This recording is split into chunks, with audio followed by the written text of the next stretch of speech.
Hello and welcome to the first and probably last ever Computer Gaming World podcast. That's optimism for you right there, folks. Right. Getting off to a confident start. The first ever Computer Gaming World podcast. I'm Jeff Green, the editor-in-chief of Computer Gaming World magazine, and I'm going to let today's panelists introduce themselves, starting with you, sir. I feel like I'm on a game show now. I'm a panelist. Yeah, right. You could win. So this is Garnet Lee, and I'm the managing editor up at oneup.com. I'm Darren Gladstone. I'm an alcoholic. And the senior editor over at Computer Gaming World. I'm Sean Elliott, previews editor at Computer Gaming World. Now, because we haven't done this before, the thing about podcasts, those of us who have now spent Jeff, you have totally been on many podcasts Well, with that's me. what I'm saying. And the thing that I've learned now is that they get better over time. So the pressure's off here. We know this one's going to suck. Oh, so you're gonna mail this one in? Right, we're going to mail this one in. Awesome. Readers need to know that, or listeners need to know that. And then from after this one, we'll be set. That does help our audience. They don't have to be able to read. Keep your expectations low, people. That's what I'm saying. That's how I live my life. The reason that we've all gathered here today, though, is to talk specifically about... Now we're getting someone married. Just stop interrupting. See, this is already not going well. What we want to talk about today is Peter Moore, who what is actually Peter Moore's title, by the way? What is his title now? So they changed their responsibilities. Well, he's an exec over at Microsoft. He's a corporate vice president, actually, of Microsoft's Interactive Entertainment Division. He spoke at the DICE conference in Las Vegas this past week, and he made some comments about PC gaming that... Well, let me just read what he said, okay? I highlighted a little quote for you here. He got up in front of the audience in Vegas and he said, quote, "I want to apologize for the dereliction of duty to our company's number one platform, the PC, in terms of gaming. We've been a little distracted for the past few years. Mea culpa, we've been busy." Dude, you know what? I hate to throw this word out there at the beginning, but I'm so over the pontificating in PC gaming. It's like, whatever, dude. It's dead again. Thank you. We need to hear this for the 50 billionth time. Every console comes out, and every time again. It's like Coca-Cola advertising campaigns. Oh, let's rock and roll another one. It's been 2 years. Did he say anything here? Do we believe him this time? Did he? I mean, what do you think the point was of him saying this? I'll tell you what I think the point. The point is he basically wants us to upgrade to Windows Vista. Right. Absolutely. Well, yeah, I want to play Halo 2 on a new computer. Right. Actually, to me, that was the big irony of this announcement, was that it came the day after we found out that to play Halo 2, a now 2 years old at this point today, 2-year-old Xbox One game, you're going to have to upgrade your operating system to Windows Vista. Now, if Microsoft is saying that they're now they forgot about us, but now they remembered, oh yeah, there's you guys, and really we support you, and God we love you, then why are they making us upgrade our system to play a game that's already 2 years old? Hey, it's a damn shame that PC gaming got forgotten. Half-Life 2, that was horrible. I hated that. Battlefield, that's the worst, isn't it? Man, I tell you, they totally need to forget about PC gaming more. We're a redheaded stepchild. I know, it's World of Warcraft, it sucks. It's kind of like... How long CGW been around? Really, they're the ones who forgot PC gaming. The rest of us didn't. PC gaming has gone on without Microsoft's help. Well, are they suggesting that they're going to be releasing, a $59.99 product in Halo 2, or is it going to be spearheading a different type of emulation or something, where we can play Xbox One games through Vista, maybe at a reduced price and via download? Yeah, they're never going to do that. They're going to keep it where you have to stay. If you want the console game, you're going to have to buy the console. That would undermine their entire business model, I think. Right. Now, if they really, if they talked about, or Peter Moore talked about platform agnosticism and the fact that they care about the PC gamers as much as the Xbox gamers, if they really cared, couldn't they, in theory, what would prevent them from making a new game, Xbox 360 and PC compatible at the same time? Well, I think with the developments at XNA, that's what they're really trying to go for. I don't know if it's going to happen right away.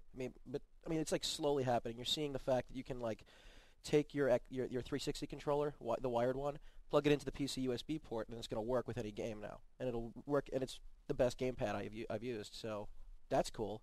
Right. So what's up with that? How's that controller working now? Is the driver? Wasn't there some drive issues right at the beginning? No, actually.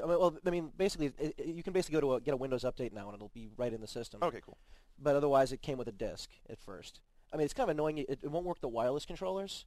So, like, even if you have the the Lincoln Charge Kit, whatever the hell they call it, Right, which doesn't actually transfer any data; it just charges. the thing. Exactly. So they need to get a wireless dongle of some sort. But otherwise, that's one way in. I mean, So is that controller really plug and play now? I mean, do you yeah, just it's It is, it's yeah. fully plug and play. I mean, it's like a lot of developers now are starting to build that support into their games. you like plug it in, Windows Update goes out and gets the driver, and away you go. Yeah, I mean, Auto Assault's gonna be a great example. Like you're gonna be able to play that game with your with the controller. Of course, while NCSoft doesn't talk, and I mean that leaves the door wide open for Auto Assault to come out to the 360 as well. Oh yeah, that would be a no-brainer. It seems Yeah, like. exactly. But the controller working is one thing, and then but the game's working. But that's all part of XNA. So I mean, like, Sure. it'll all work together. Right. I don't know. It feels very hollow to me. It seems like every pre E3 Microsoft comes around to the PC gaming press and sort of like it's like Charlie Brown in the football, Really, guys? And then we go to E3, and all we ever see is, there's like, 1 mile long stretch of Xbox games, and then somewhere in the back corner, there's Zoo Tycoon 2. So it really Yeah. is like Charlie Brown in the football, because then they go on and do Lucy the psychologist, and here, give me your nickel and I'll come console you about your PC games. Right. Yeah, I remember this. Like, was it a year or two ago? Like, it was just like you couldn't even find a PC area on the floor itself. You had to actually go to the press booth behind the scenes to actually see the PC games in action. Mm-hmm. That was hilarious. And, So here, are we talking Microsoft the platform, like Microsoft the OS developer, or are we talking Microsoft Game Studios? Because which one is he talking about here? That's a great question. Actually, when you talk to the game studios people, they're all nice people, and you feel kind of bad for them when they come in and they're like, please believe that we take you seriously, because actually they do. You get the sense when you talk to the guys at the game studio that they wish that Microsoft was a little more supportive of the PC gamers. I hate to take it out on the guys who come to our office and open their laptop and show us Zoo Tycoon 2. Hey, I'd rather them show me Zoo Tycoon 2 than Flight Simulator 10. Come on.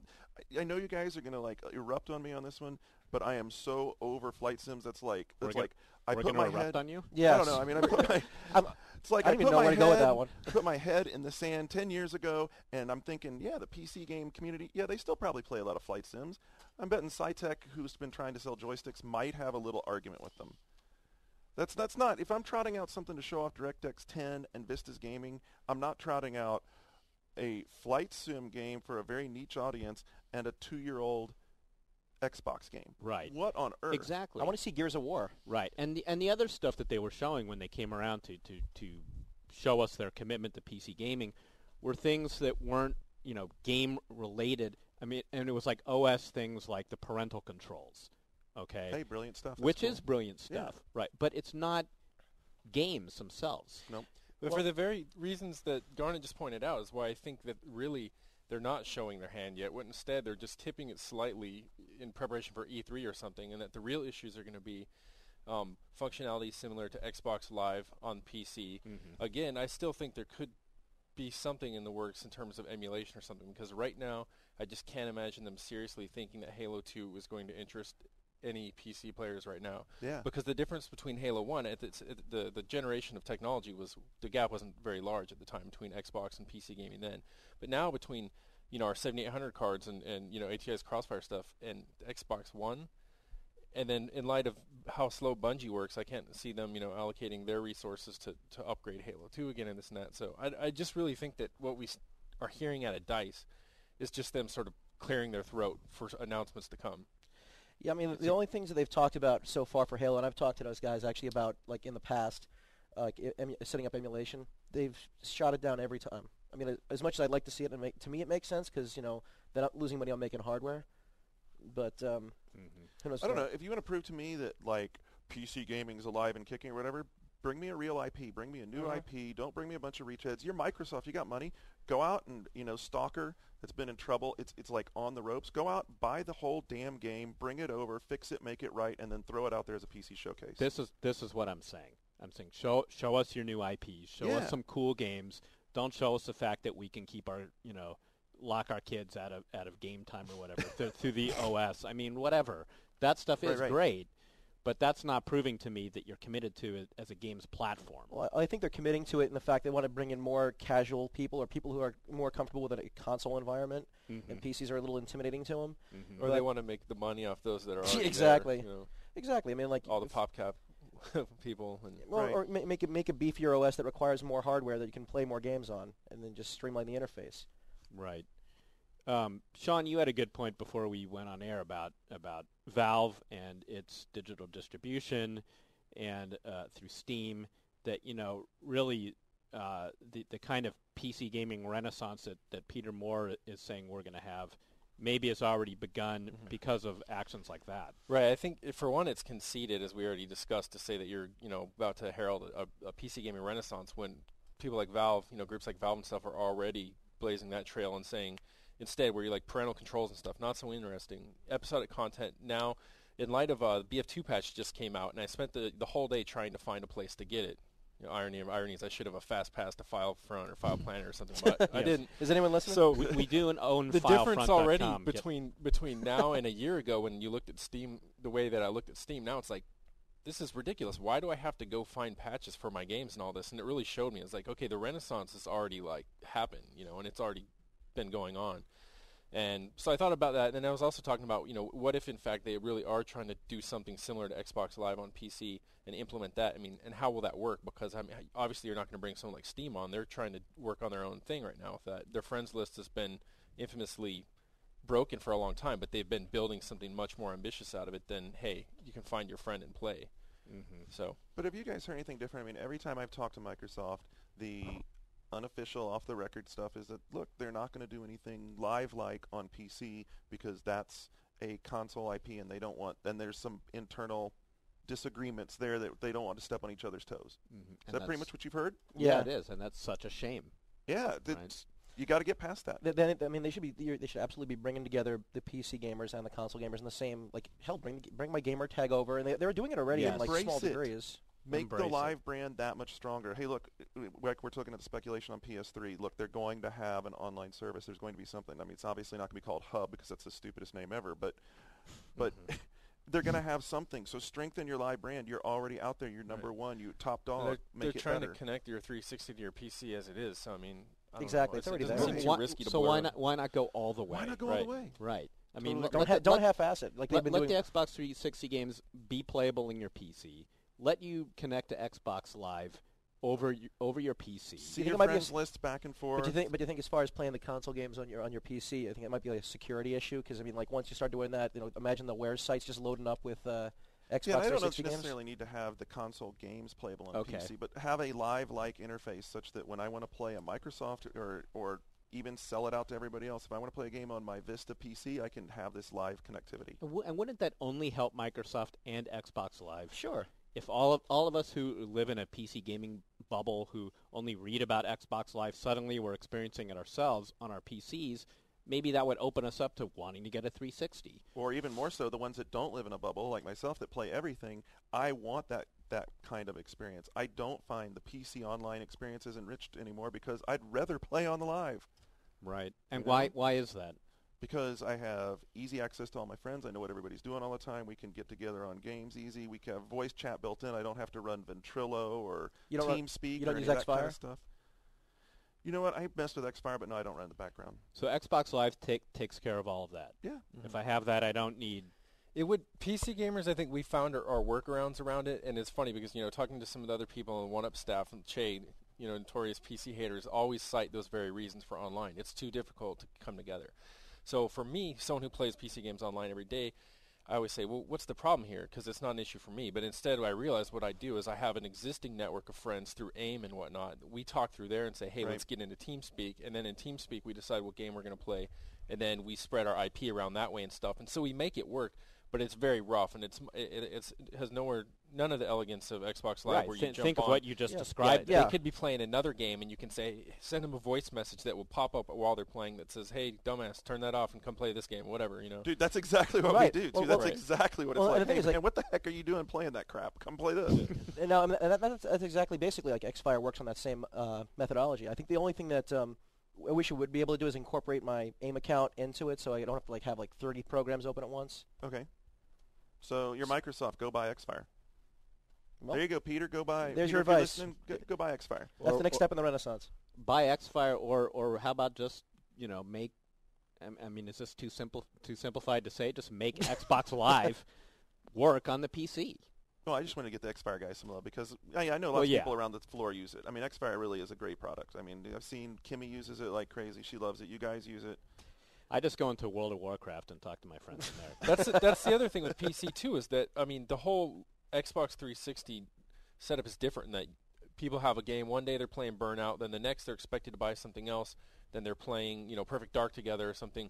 Whereas Jeff, you're going to be playing one game forever, and you can build these relationships, and you don't need to be able to transfer this info instantaneously. It's like if you meet someone, that's fine. You'll run into them in the same places all the time in the same game, and so even with the shooters and stuff, it doesn't have quite the longevity. But it's like I've been playing Battlefield 2 since it launched, so there's a similar sort of thing where we don't have as much of a need to stay in touch with people because we're always doing the same things in the same places. Whereas it's a lot more active and decentralized, I think, on 360. Well, yeah, but I mean, the same point. You could be playing Battlefield 2, Jeff will be playing World of Warcraft, and I'll be in City of Villains. We all want to hook up and do something else. It'd be nice to have some kind of centralized place to do it, as opposed to having to organize my friends. And there's the trophy case mentality because those scorecards are so that's pretty addictive. Smart. Yeah, they're totally addictive. But there's no even though actually here's my tip of the day for any 360 owners out there. Get any EA Sports title and just sim a season. I don't even play the game. I just sim a season. I'm jacking up my gamer score. Right. So we've seen that trick. Darren's always got the workaround, doesn't he? He's like he's like king of the hookups. What are you proving there? Yeah. Well, actually, it was kind of a joke with some friends of mine and I, just to see if we could just jack up our score, even though we weren't playing the games. So what do you win with that? I get a cookie at the end of the week. That's about it. I lose. Mad credibility. I mean, actually, that's a serious question. I mean, do you get anything other than saying you have this score? I mean, does it? That's really it. I mean, if you're cheating it, no. But I mean, if you're not cheating it, and you're just showing what you have, that you're playing, having fun with, people can look at it and say, oh, hey, look how many achievements he has in Perfect Dark. I know he plays that a lot or whatever. It goes for 360 and PC, but if they did that and say, hey, look, you get enough achievement points and you can buy yourself a demo, a 2-day demo for that's nice. On your PC or on your 360, yeah. or even some tchotchke or something. Buy yourself, a different color helmet for your game or something like that. And then I mean, you start creating problems with memory and stuff there when you do that. But to me, there's a slight loser factor there, though, of the higher the score there you have. Coming from the WoW master now talking about loser factors. Hey, I'm someone who I do not type /played anymore because I don't want to know how many hours. Because it's kind of pathetic. I don't want to know I've spent. God, stop worrying about it. You have fun with what you have fun with. Too busy typing /pizza. That's EverQuest. Yeah. But you talk about workarounds. There, want a pepperoni? There's workarounds in the communities for MMOs as well. So you've got sites like Alakazam where you have you can build your avatar online and show all the gear that you've got and show all that kind of stuff off. Right. That could so easily be part of Live, and it would be hey, here's Jeff Green, here's his avatar in WoW, here's the stuff he's got, here's the achievements he's earned. Here's where he is right now. Here's where he is right now. Mm-hmm. I don't want people to know where I am. Aren't you the Jeff Green?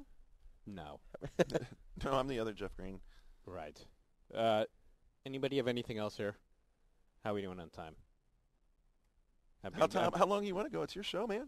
Let's just talk all day. All right. I don't screw deadlines. Let's just hang out here. Got nothing better to do. All right, we're going to keep talking all day. Actually, no, we're not going to keep talking all day. I think we're going to wrap it up right here. Unless anyone else has any final words to say on the subject of Windows and Microsoft and gaming. Are we looking forward to seeing Microsoft's booth at E3 this year? Well, Rise of Legends, looking forward to that. Dude, I'm totally looking forward to that. That looks really hot. I've been so bored with RTS, and then I played that game, and I'm like, wow, this game's hot. Yeah, how about Vanguard? How are we feeling about Vanguard? How are we feeling about Vanguard? Well, I'll tell you guys what I told the guys from Sigil when they came in a couple weeks ago. When I first saw the game years ago, to me it looked like a D&D CAD. I didn't want to play an architecture game because it has all this gamer housing. Well, that was a lesson in how not to demo a game. Yeah. Just don't demo it when all you have is buildings. Right. You got to have achievement points. Yeah. Peasant achievement points. No, but actually, it is looking better. It is looking better. The thing is, it's like high fantasy stuff. So I mean, it's not exactly for me. But And it's Brad McQuaid, so it's super hardcore. If you're not into high fantasy, what are you into? I'm into wearing superhero tights and running around. Middling fantasy. How about in your games? Occasionally low fantasy. Oh, in the games? Oh, that's different. Yeah. No. And what else are we going to see out of Microsoft this E3? Well, I'm going to keep the rumor watch to a minimum, but I do know of some stuff that's coming up that I'm pretty psyched for if they actually go ahead with the plans. I'll tell you guys off. Oh, Mr. Insider here. Oh, Mr. Insider. Stay tuned. Stay tuned for more. For big scoops from Darren Gladstone. Yeah. No, actually, but I think it has been announced that they do have intentions to bring Gears of War to the PC at some point down the road. I think they've talked about that. They've talked about that. I'm really looking forward to that, and hopefully they'll have something to show at E3. Yeah, Unreal 3 engine stuff's going to be smoking hot. Definitely. Smoking hot. Well, so I think like Charlie Brown with the football, we're going to go to E3. We're going to walk up to the Microsoft football and see if Lucy pulls it away from us once again. See, I don't know. I mean, the thing you're going to see with Vista is because of the fact that Vista requires DirectX 9 cards, so they pull the GDI layer out, you're going to see a huge improvement in how well PCs can run games. So that's the takeaway that I've had from it to talk about Vista. I completely couldn't care less about Vista until I heard, hey, there's no more GDI, you get 35-40% performance increase. I was like, whoa, okay, that's motivation. Yeah. Oh, you know what? Actually, there is one thing that I was just thinking of that I totally forgot before. Is like one thing they really need to do to improve the image for PC gaming in general is not make it when I go into an EB or something, I don't want to feel like I'm walking into a ghetto section of the store. Yeah. You got it's sort of like the back porno section of a video store. Like, not that I know what those are like. But they won't even buy your games. You come in with used games. We don't want that. How bad is that when they turn you away? They're only going to offer you 10 to 15 cents as it was, and then they won't even give you that. You can't even leave it with them for free. No, actually, I did it last Christmas. I had a bunch of games I wasn't playing anymore. I just walked into EB. I just dropped them right on the counter. I said, whoever wants one, take one. They get out of here with that. They chased me out of the store with a broom. Sad. Okay, we'll tell Microsoft to buy EB and increase their shelf space in the front. Well, no, actually, they've been talking to some Walmarts and stuff like that, and they do have some kind of plan, basically, in the same way that you see a PS2 section or a Xbox section. They're going to have a full-on, at least their plan is to have a unified case design, kind of like what you see with with Electronic Arts. And that's part of what Peter Moore was talking about at DICE, was uniform case design, as well as simplified installation. Right, and that's kind of what they talked about when they were here, is of how they reorganized themselves to where PC Games is no longer separate from their game group. It's now, all one big happy game group family. Mm-hmm. Why did they take so long to standardize cases so most of us like me are at the point where we don't even want discs anymore? I mean, I now have that the they're option, standardizing cases, we we just want digital download. Right. Yeah, wait till you get your shit together a little too late after the fact. But Yeah, no kidding. I think that is true, isn't it? Isn't this maybe the last year of discs? Last couple of years? Well, it's either going to be the last year of discs, or people are just going to they're going to increase some ridiculous amount of content. So instead of having there are some games we're seeing now that 6-7 CD installs. Right. It reminds me of the days back just before the adoption of CD-ROMs. Well, look, EverQuest 2, when it first came out, came on 6, 8, I don't know how many CDs, 20, but now it's a direct download from File Planet. I think it's just a special offer. I'm probably not supposed to be plugging File Planet. Don't go there. Don't go to File Planet. Don't you go there? But they do. But you can directly download EverQuest there. So that's the entire game that at one point was on multiple CDs. And you can get it for free. Well, there's that. Yeah. And every time you switch computers, you don't have to move with all that stuff. And I don't know. What do you guys readers tell you? There's still a group out there that want CDs, right? Well, I think want a disc. Well, I think the real trick is where's broadband adoption? I totally agree with you on that. We live in San Francisco, so we're pretty hooked up, and that's not a problem. But you start getting to the Middle America, other random more remote parts. But we know our country. readers are hooked up. We know that 95% of the people reading our magazine have broadband. Those are the people who are also going to spend the most money on games. True. So there. Oh man, I got served. All right, and with Darren serving, we're gonna pull the plug on this one. Awesome. Thank you for listening to the first and hopefully not last Computer Gaming World podcast.